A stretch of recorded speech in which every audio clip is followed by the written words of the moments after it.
I think Pastor Kathy knows how to do the announcements the best. Shaking those keys, turn on that vacuum cleaner. You know, it's good. I hope you guys come and be a part of that. I love this outreach too. Appreciate you, Pastor James, kind of driving this outreach effort. It makes a difference. We want to impact our city. We want to impact people's lives. You know, we're supposed to touch people and encourage them, help them grow in God. And it's going to be a great opportunity. Well, I'm so glad I get to talk to you guys today. You know, there's some things been on my heart, and I want to talk to you a little bit about it today. And, you know, there's some things that I think God is trying to do in all of our lives, help us grow, help us learn. And, you know, right here in this room right now, I know there's people in all different walks of life. I mean, some of you have been doing this for a lot of years, and some of you, this is really new. I mean, there's some people that are maybe in the service today that this is your first or second time ever to be in church, and I want you to be welcomed here in the church. And you know, as a church, we're wanting to grow together and continue to move forward in the things of God. And I was praying a little bit about what I should share with you guys, and I felt like I wanted to talk to you today a little bit about the story of Jacob and Esau. You know, and some of you go, Jacob and Esau, is that in the Bible? Yes, it's in the Bible. I mean, some of you laugh. I mean, there's people who've never heard the story. There's somebody today going to hear this story. It's going to be the first time, and that's not me being critical. You know, and you know what? I'm glad if it's your first time to hear it. I want you to hear the power of Scripture, the power of the biblical stories to change our lives, to help us grow, to help us learn how to live. And as we're moving into this, we're going to touch just briefly on a few portions from Genesis 25, 27, and 33. I don't like to jump around like that a little bit, but we're going to have to wrestle with this story a little bit. How many of you guys like stories? Come on, I watch you go to movies. You say, no, you love stories. When people say preaching's boring, it usually means there wasn't enough stories. So today we're just going to try to own it. We're going to talk about a story. We're going to try to wrestle with this. And I'm going to ask a question here. What do you do when things don't go your way? So what do you do? I've seen some of you. I've seen some of your kids. I remember some of my own kids. My kids were pretty good, but I remember a few times when things didn't go their way. Brooke's kids, they're younger. I'm around them. Brooke and Zion Veer, the guy that does the announcements. I watched one of his little kids on the floor kicking their feet recently when things didn't go our way. I can't be critical. My kids did it too. And I'm sure way back in the 70s, I did it too. Although back in those days, they had a thing called a big leather belt that I don't think happens quite as much now, but you know, but that's another time, another time moment. So, you know, what do you do when things don't go your way, when things are not maybe hitting the way you'd hoped they were? And this is a serious question. I think all of us have to wrestle with this. I mean, you might be one of those rare people in the room where everything aligns for you. Everything you do, like, man, I'm just nailing it, man. I got this job first time. $100,000 a year. Oh, really? You know, well, I just got this brand new car, like super cheap. You know, everything goes your way. Everything's nailing it. I mean, like we're leaving my house and looking at my driveway over there, and like it's like there's been like a hole up underneath it, and I'm gonna have to like, I don't know, get it moved up or whatever. And I'm like, I don't want to spend all that money. And like I'm almost afraid to drive my car all the way up on it. It's like, you know, I would not like to spend tens of thousands of dollars on something that shouldn't. Your driveway should just work. I mean, I should not have to be spending money spending on something else on a driveway. My wife's like, well, if you don't do something on it, it's going to be worse. And it's going to cost you even more. Oh, I hate wisdom sometimes. What do you do when things don't quite go the way you'd hope they'd go? What happens to you? What happens in your heart? I think it's something we have to wrestle with as believers, because you know what? One way or another, maybe something's not going to work quite right for you. Maybe the thing you hoped, the longing that you had, the yearning you had, maybe is not going to work out maybe as much as you'd like. Well, you know, some of you know the story of Jacob and Esau. These were brothers. They were twins. In conflict in their mother's womb, you know, they want to be the first one out. I mean, in ancient biblical culture, if you were the first one out, that was the pristine thing. You come out of your mom, becoming the eldest son or whatever, that means you get like double the inheritance everybody else has. It means you really get to kind of carry the family name. You're the one that sits at the city gates. You're the one with privilege and respect and honor. You'd be like the eldest son. I mean, everybody wanted to be the eldest son. And it's like if you were born first, that's just the position you had. If you were born second, it's tough for you. Imagine being a twin and you're born the same day, but you just came out second, just a few minutes after the other child. But Jacob, he's this kind of gnarly grappler, man. He's got Esau by the hill as he's coming out. Wanted to be first, but he wasn't first. But this is an interesting story. You have Jacob and Esau, and I mean, Esau was kind of red and hairy. Kind of looked like some kind of Irish guy or something, I don't know. I'm not sure he was as smart as Jacob, but he was the stronger one. There's some interesting bits in the story. I mean, later on, Jacob and Esau get together and Jacob has the idea, you know what? I know you're kind of hungry, Esau. How about you sell me your firstborn position, that inheritance position for this pot of stew? Now, I brought a bowl here, or I should say somebody else brought a bowl for me, and I was trying to get something kind of old looking because all we have is like modern Walmart looking stuff. And I really wish I hadn't got this bowl here because it's like 25 pounds. But imagine this is looking lighter and I'm holding it more sophisticated, here. Jacob's like, hey, I know you're really hungry. How about a pot of stew for your whole inheritance? Esau's like, yeah, whatever, sure. Imagine saying that. I don't think we can imagine how ridiculous that was. I think that Esau wasn't taking it very seriously. He was kind of being, whatever. Just give me the food, brother. But it was a real moment. He made a commitment. He said, I'm going to give you over the privilege I have, the influence I have, the wealth that I have. I'm going to make sure that you have it because I just want to eat some Campbell's stew. Yeah, Evan Campbell over here. I'm not talking about you, but imagine that. But a lot of times we do those sorts of things. Today I'm not here to try to make Esau look like an awful person. Esau's just distracted. He's just maybe, caught up in what he's doing. He's not taking seriously the kinds of things that God has instilled. And sometimes we do the same thing. Esau's not a villain here, but sometimes we do the same thing. God is trying to put stuff in us, teach us things, and we make light of it. We sell our inheritance for a pot of stew. It's not a good thing. And so let's look at our scriptures now, though. This story kind of builds. You got the two brothers contending. Mama likes Jacob better, but daddy likes Esau better because Esau's manly. He's tough. He looks like Chique. He's got some muscles. He's good at slaying the animals. He's a manly man. And Jacob's kind of staying at home with mom and playing Xbox. Kind of but smarter. He's smarter maybe. He's a little bit of a mama's boy and what have you. But, the time has passed now and Jacob and Isaac are getting older and Esau's getting older, but Isaac's getting really old now. And we're going to turn to Genesis 27, verse 1 here. Look at this portion here. It says, one day when Isaac was old and turning blind, he called for Esau, his older son, and he said, my son. Yes, father, Esau replied, I'm an old man now. Isaac said, and I don't know when I may die. So take your bow and quiver full of arrows and go out into the open country and hunt some wild game for me. Prepare my favorite dish and bring it here to me to eat.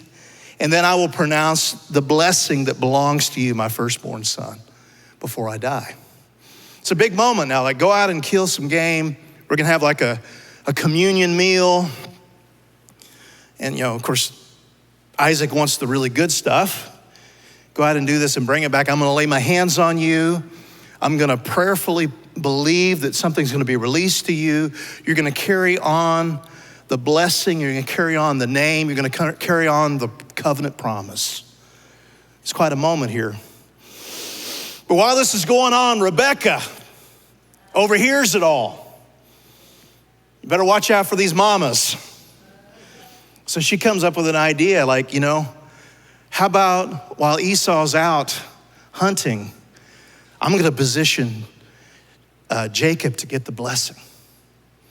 And so she helps Jacob get all dressed up in Esau's clothes and puts on this stuff. It feels like big red hairy stuff on his arms. And she makes some kind of other dish that's maybe not quite the same thing. And she says, Jacob, why don't you go into your dad? And he's blind now, he can't tell what's going on.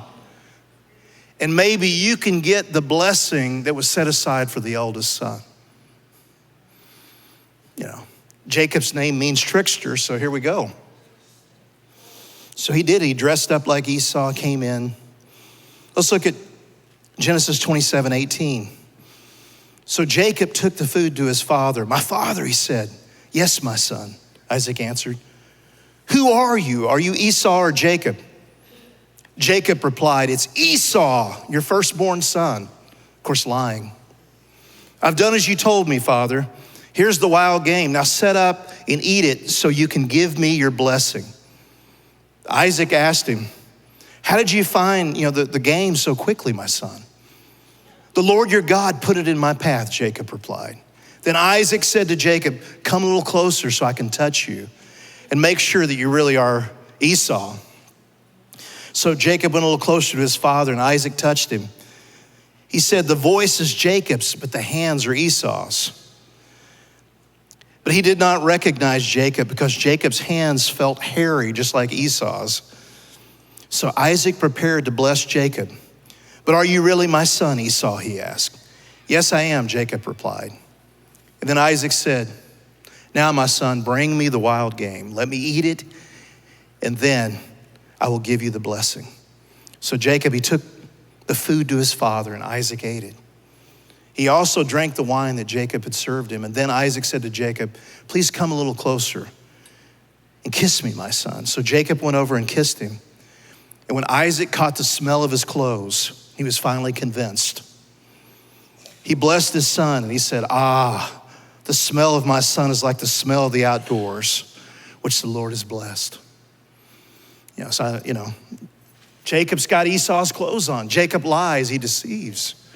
This isn't Jacob's blessing to have. He's not supposed to have it. He's supposed to he's the second born. He's not in a position to receive this. And again, Isaac is old and he can't quite see. And he kind of senses maybe something's not quite right.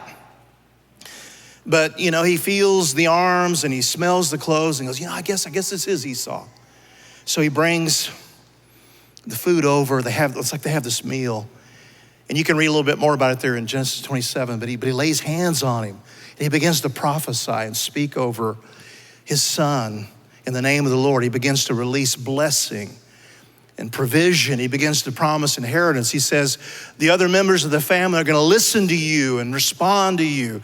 And he calls upon the name of the Lord and speaks over Jacob, giving him Esau's blessing. Verse 30, as soon as Isaac had finished blessing Jacob, and almost before Jacob had left his father, Esau came back from the hunt. How you like to be Esau now?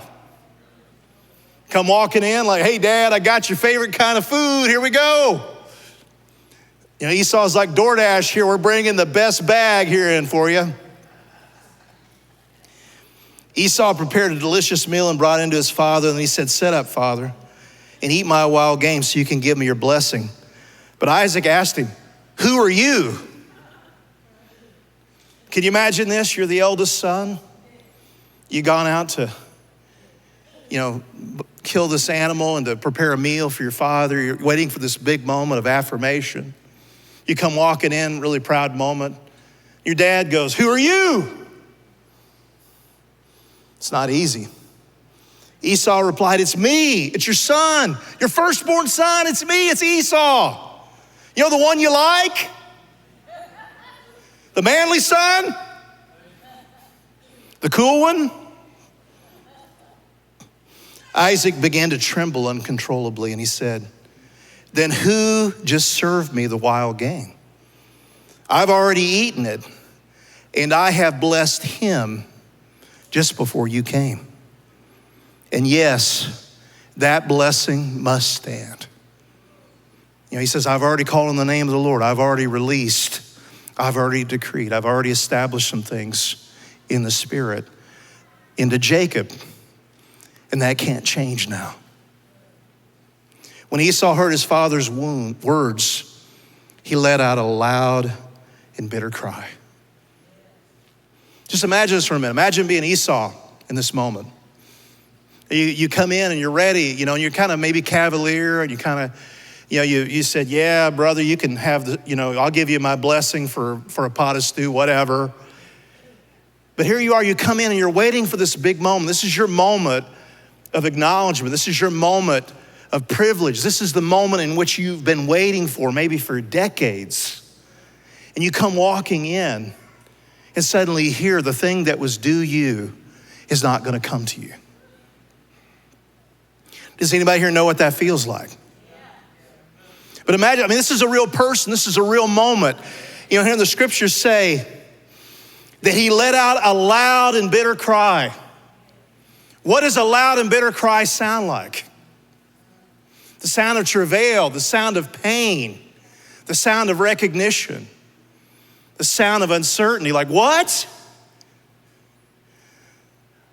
Have you ever let out a loud and bitter cry? I can think of several moments in my life where you feel like, how could this be? I could tell so many stories. I remember when we went up to Rochester to the hospital there, Mayo Clinic, to try to get some research into the what's going on with my daughter, and we've been there all those days, and they were trying to diagnose it, and we got done, and they told us that we can't give you any answers. This is Mayo Clinic. And I just began to yell in the hotel room, travailing over, how could this be? How could this be? The pain of certain moments. Maybe you've been a fool. Maybe you've been distracted. Maybe you've been lazy. Maybe you've been pulled in the wrong direction. But here comes something that is due you, something that is reasonable to expect, something maybe even you did a lot right for, and suddenly it's not available to you. He let out a loud and bitter cry, oh, my Father, what about me? Oh, my Father, what about me? Bless me too. He begged. What did that sound like in that room?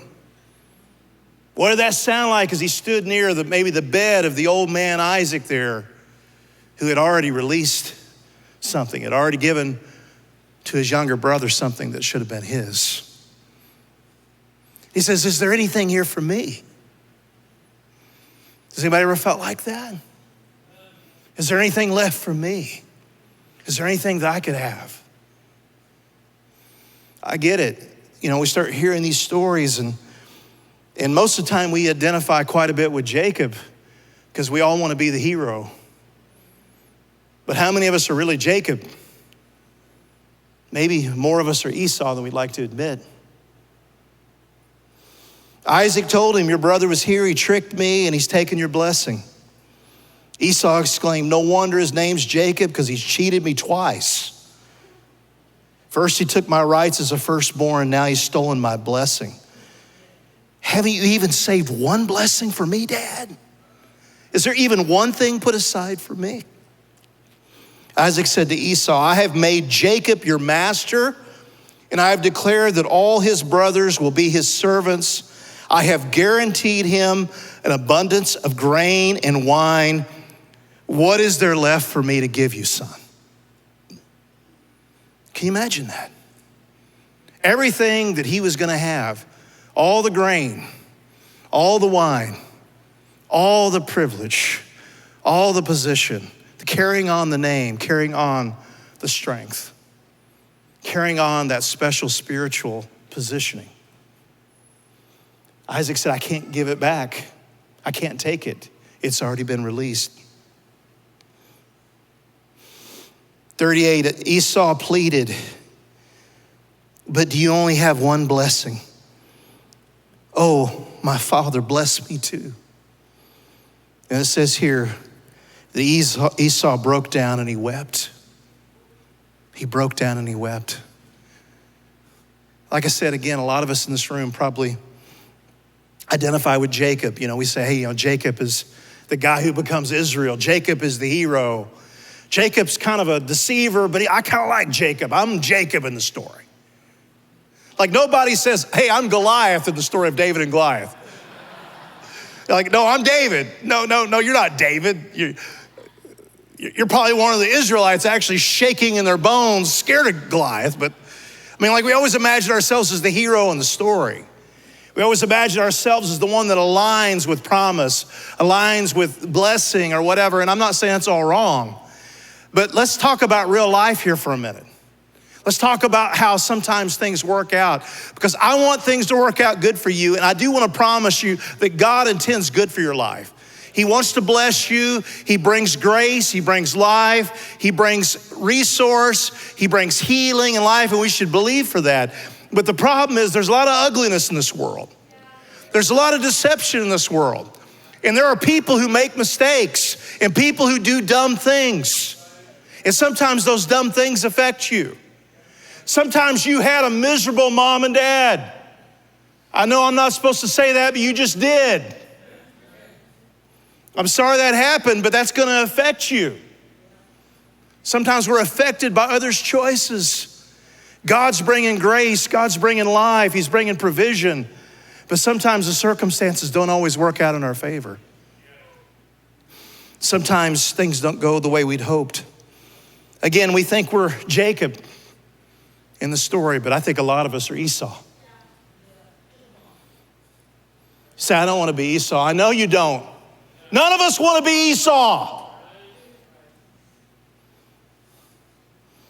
Jacob was favored, chosen, remembered, but Esau was overlooked, misunderstood, and he was left holding an empty bowl where a blessing should have been.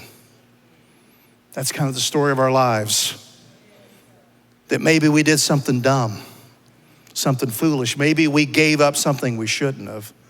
And here we are standing with the remnants of that and saying, this shouldn't be. I shouldn't be standing here with an empty bowl. I should not be standing here missing out. I should not be standing here seeing my future seemingly slip out of my hands. What do you do when things don't go your way? In Genesis 25, we meet a man who trades his birthright for a bowl of stew because he was distracted, stupid, and lazy.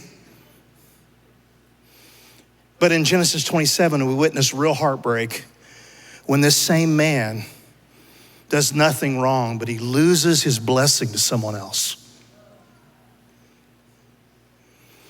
In his voice, you can hear the cry of the heart. You can hear the ache of a lifetime. He says, oh, my Father, what about me? Is there any blessing for me? Is there anybody in this room that says, I feel like I've been through that? Been through those moments. Jacob is the one who kind of slips in. And we like Jacob. But Jacob deceives and pulls away something that was rightfully Esau's. We find ourselves missing out. We find ourselves, not where we'd hoped to be. We begin to cry out. I've been there. Moments. I've had moments of great success, and you have moments where you feel like things aren't working the way you thought they would. Like, where are you, God? What happened? What did I do wrong? We find ourselves missing a moment. Anybody here ever missed a moment, missed an opportunity? Let's get a little closer to home here, but we missed out on words of affirmation, words of acknowledgement. Some of you in this room have never heard your mom or your father ever say that they're proud of you. We missed the embrace. It's a cry that echoes today. Maybe that's not you. Like I said, maybe you've been a success in everything. Maybe you've pulled everything off. Maybe you're the best looking person in the whole house. Maybe everybody loves you and you smell great too, you know. That could be you, that could be you. You're always trim and always stylish. Always know how to say the right thing. And still have a head full of hair. Maybe that's you.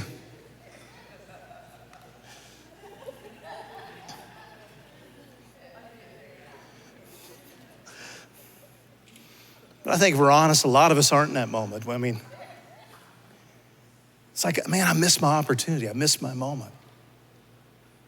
I missed maybe what I should have had. Maybe you made a mistake. Maybe you were silly. Maybe you sold it for a pot of stew.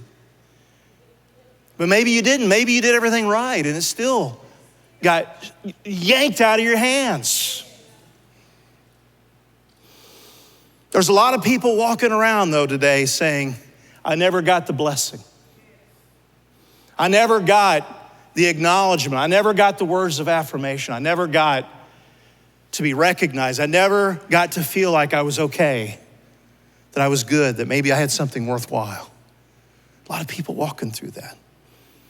There's a lot of people in this room that were never affirmed by your parents. Your dad never said anything that gave any semblance of appreciation. Your dad always told you, he called you dummy or meathead or words I shouldn't be saying from the pulpit here in church. I don't know, us Gen X, we grew up with the old World War II style dads. You watch some of those TV shows with some of those dads, saying the stuff about their kids. Like, yeah, that's how it is right there. What, a dad affirming you, acknowledging you, showing some interest in what you like.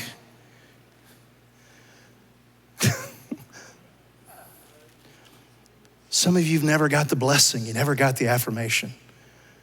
You never got the acknowledgement. You never had that moment where you felt like something good has come upon me.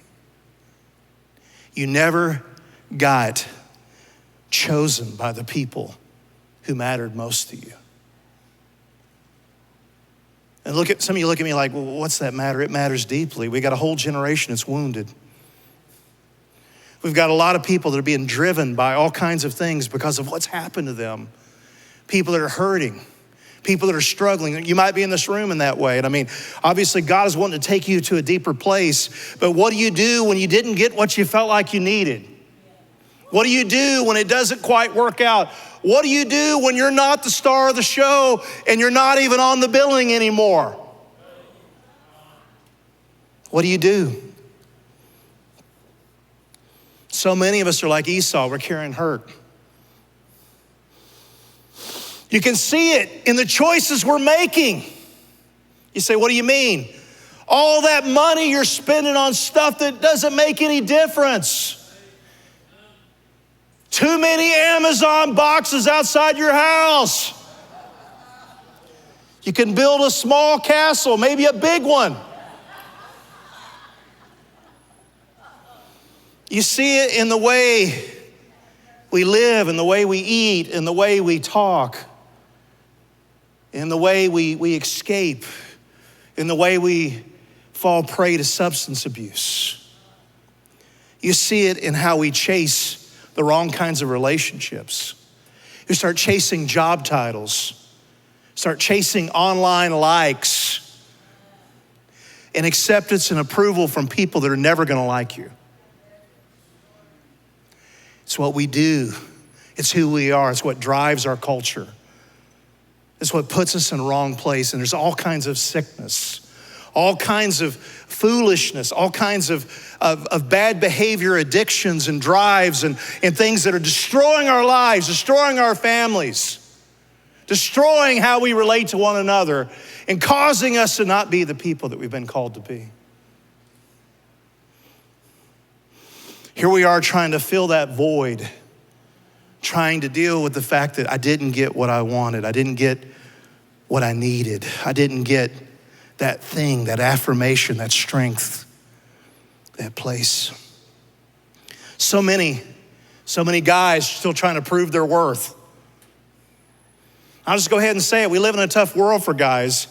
If a guy can't bring home money or fix stuff or cook something, they're not considered worth much in our country. You gotta be good looking. You gotta bring home a lot of money. You gotta be able to fix stuff, and preferably all those things. And if a man can't provide or do something objectively worthwhile, they're not looked upon very favorably. Only women, children, and dogs are loved truly and unconditionally. You can laugh about it, but I'm actually telling the truth. Men feel that. They feel that. There's young men that lie awake every night saying, I'm not bringing enough money home, and I am not a man, and I'm not worth anything. Until I can get that, I'm not gonna be able to actually even breathe easily. That's a drive in our culture.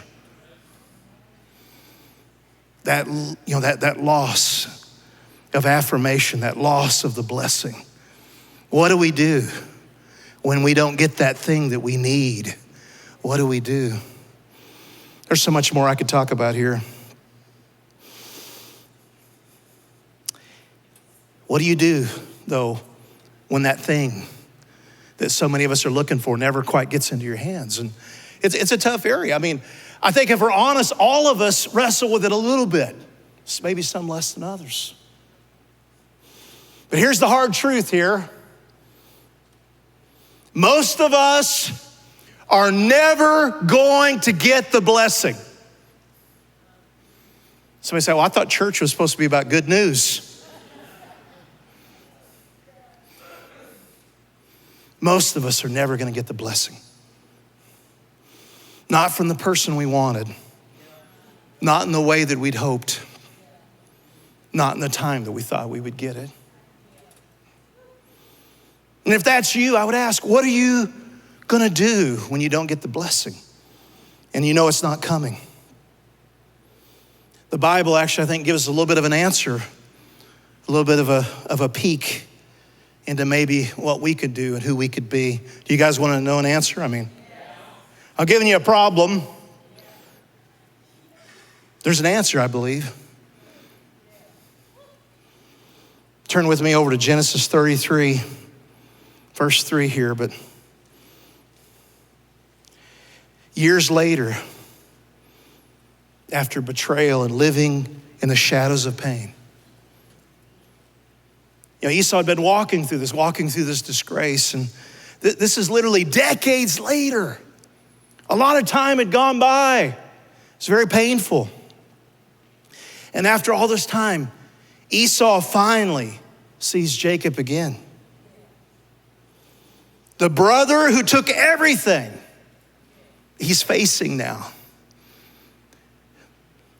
What do you do when you lost the blessing? What do you do to the people that seemingly took it from you? How do you respond? Do you respond with bitterness, with anger, with violence? Now, if we really read the Bible truthfully and accurately, Esau was ready to kill Jacob for a while. Jacob had to leave town because he stole his brother's blessing. So real life is messy. Real shakeups are painful. But here it is, decades later, 40 plus years later. Instead of bitterness, revenge, or cold indifference, this is what we find from Esau. Look at this. Jacob went ahead back to the homeland. And as he approached his brother, he bowed down before Esau 7 times. Look at this, verse 4. Then Esau ran to meet him. He embraced him, he threw his arms around his neck, and he kissed him. And they both wept. You say, what's the big deal? I don't even see it. I don't know if I even get it. It's a picture of freedom. It's a picture of forgiveness. It's a picture that's unfathomable in that world. See, somewhere along the line, somehow, in some way, Esau stopped trying to chase down the blessing. And he finally decided it's time to be a blessing.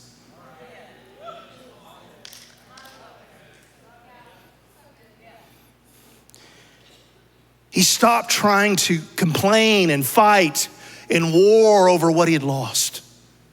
He stopped trying to justify himself. He stopped having murderous thoughts about his own brother.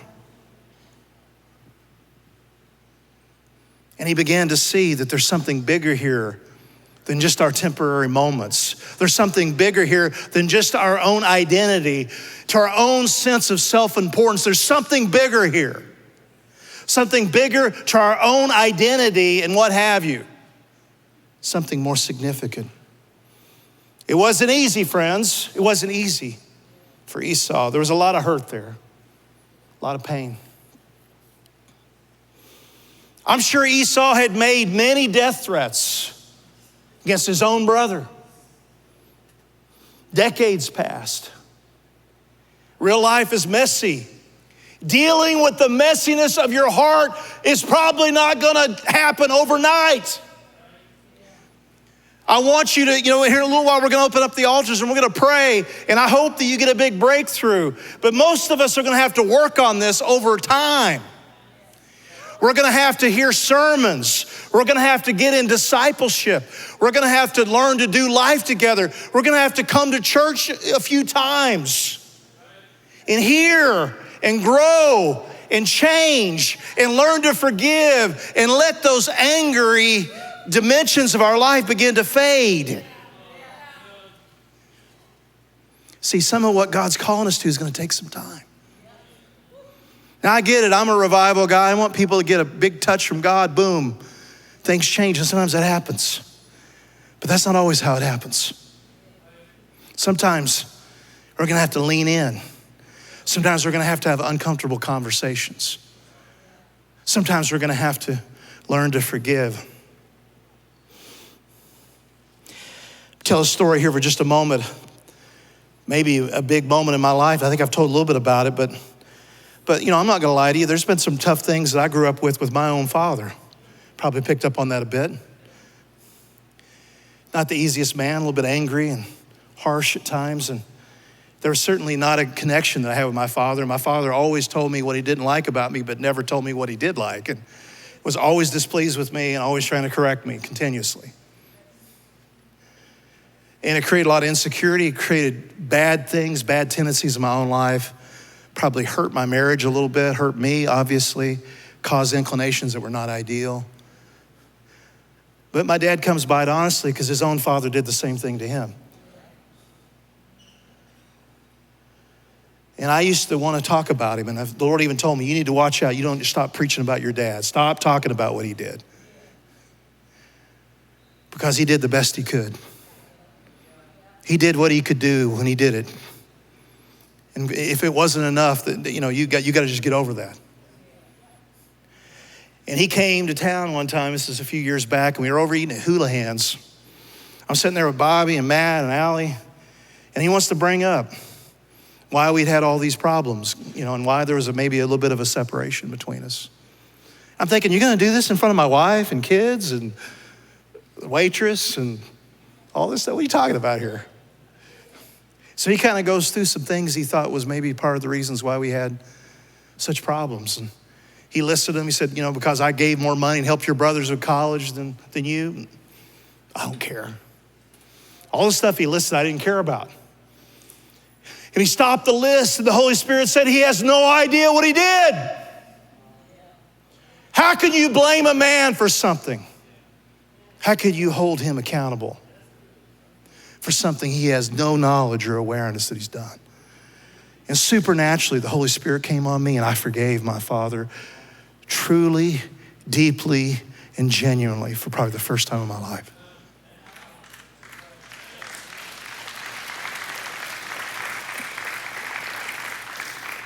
And I still got my hang-ups. I mean, some of the aspects of my life that I hate are rooted in some of this.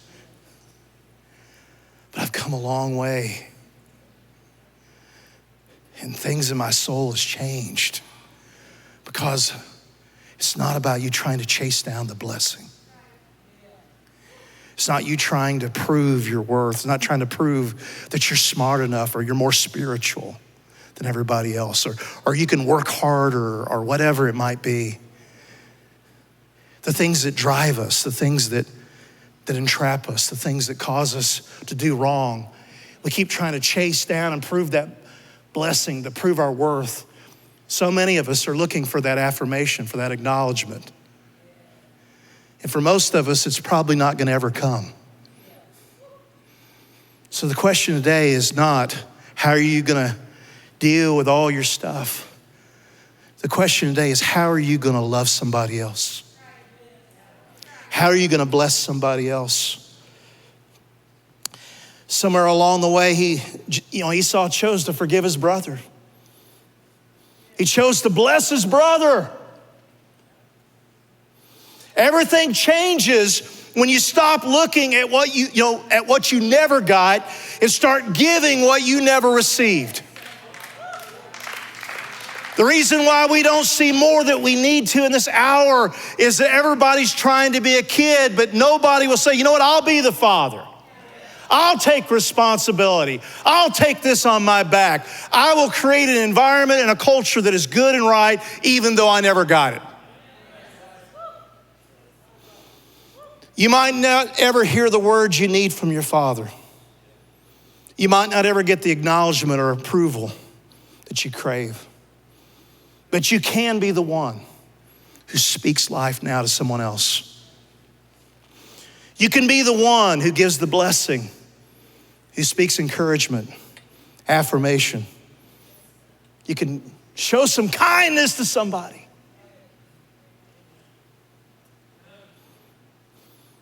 You can be the one who blesses your spouse, your kids,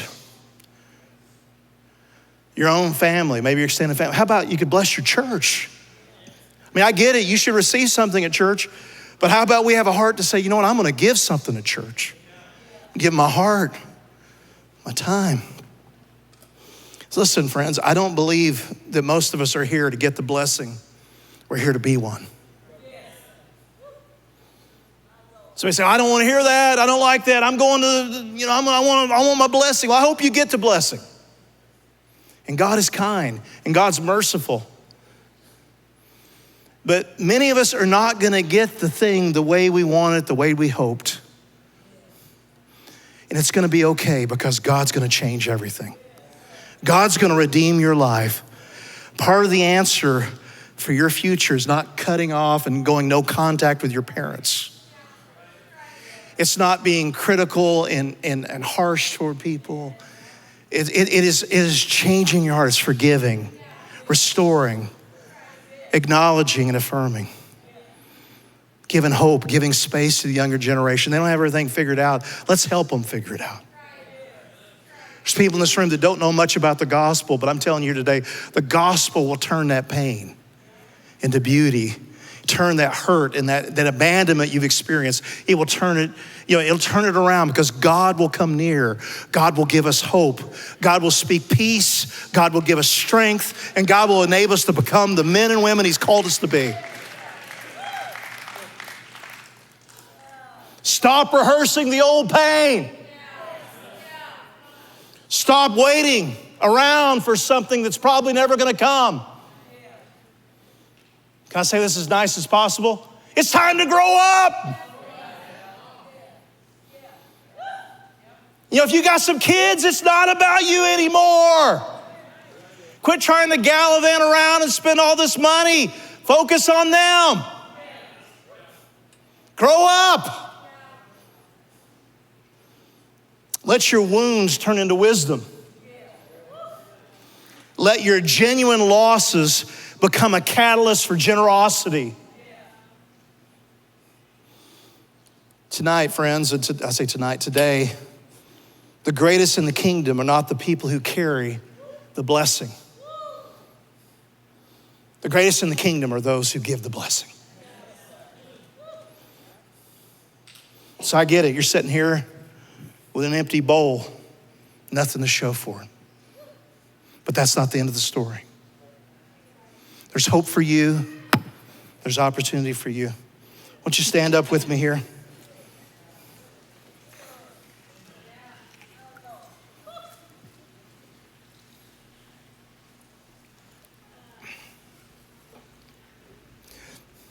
There's some of you that you're new to this. That's okay.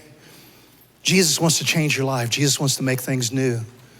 He wants to help you as you grapple with who you are and where you stand. And I know some of you in this room had truly abusive parents. I'm so sorry for that. But the Lord wants to heal you of that. He wants to help you with that. But listen, I do believe today God can help us change our mindset, can help us forgive, can help us grow, help us become the people that help carry something good forward. I want to be that. I don't want to be the one that has to be carried. I want to be the one that helps other people. I want to be the one that learns to get strength. You know, I want that. I want to be the person who can help others. I hope that's you too. So I'm going to pray. I'm going to pray right now. And we're going to open up the altars here in a few minutes. We'll have a prayer team that will be here and be available to you. But some of you, this wrestling match in your soul, this thing, this piece of you that's missing, you need to get some prayer about that. You ask God to help you, strengthen you, give you wisdom, give you direction. You say, well, what do you mean by that? We're going to have a prayer team up here. You say, well, what would I do? You know, I thought you only went to the front if you were trying to give your life to Jesus. Well, you can come up front for other reasons too. In fact, if you gave your life to Jesus, it's probably good to come up and get prayer for other stuff. You say, well, why would I do that? Well, because you want help. There's some really powerful people that have, really effective, heart. They love Jesus. They carry something of the love of the Lord on them. Let them pray for you. This is not a scary thing. They'll help you. Pray for you. Ask God to help you. But Father, right now in this room, we're people wrestling with internal issues. We're wrestling with pain. We're wrestling with genuinely losing things that we thought we should have had. Lord, we're wrestling with being overlooked, with being abandoned, with being disregarded. Father, right now, I pray you would help us. You'd strengthen us. You'd quicken us. You would call us to something greater, something deeper. You'd call us to forgiveness. You call us to growth. You call us to wisdom. You call us to the ability to stand, not looking at yesterday, but looking forward to tomorrow, Lord. Give us a vision. Give us understanding. Give us insight. And Lord, I pray the men and women in this room, there may be even some here that don't even know the Lord.